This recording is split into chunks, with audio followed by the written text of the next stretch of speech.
जब वो हिंदुस्तान आज़ाद हुआ 47 में, फर्स्ट इलेक्शन में 52 में, उसके बीच में इंटरिम गवर्नमेंट बनी थी विदाउट इलेक्टेड, स्टेट्स में बनी।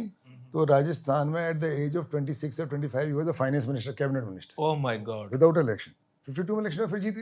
तो खुद ही किससे मुझे बता रहे थे कि हरीश भाई उस टाइम तो कोई वोट भी नहीं थे, किसने मुझे फाइनेंस मिनिस्टर बनाया? तो चुनाव हुआ जब तो लोग कहने लगे जाट पहले क्या था।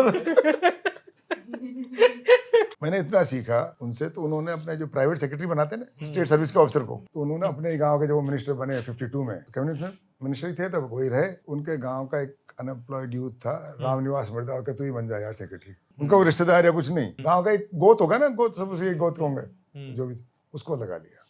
54 में नागौर में एक जाट एमएलए की डेथ हो जाती है, सिटिंग एमएलए की।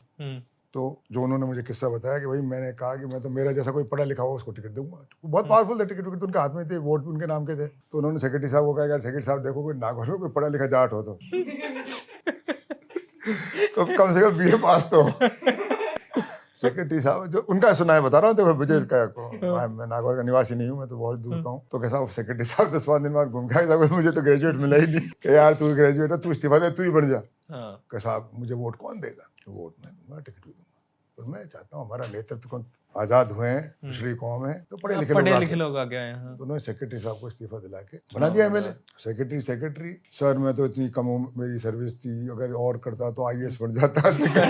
दूसरे दिन से क्रिबिंग शुरू। थोड़ा यार जिंदगी में मुझे परेशान करेगा कि जैसे मैंने आईएएस बनने से रोक लिया। जब बात ज्यादा बड़ी तो उन्होंने कहा ऐसे कर भाई मैं बनवा देता हूँ तुझे। खुद ने अपना इस्तीफा दे दिया, मंत्री पद से सुखाड़ा, जिसका इसको मंत्री बनाओ, नहीं ये पागल हो जाए। और खुद का विभाग जो पोर्टफोलियो था ना कि इसको मेरा पोर्टफोलियो दे। वो 3 साल ऑर्डिनरी एमएलए रहे। जब 52 के बाद 57 एमएलए हुए, उसको भी लड़ाया, उसको स्पीकर बनाया, खुद का विभाग वापस लिया। ये काम भी कोई जाट ही कर सकता है सर? अब ये मैं नहीं कर सकता, मैं समझदार आदमी, मैं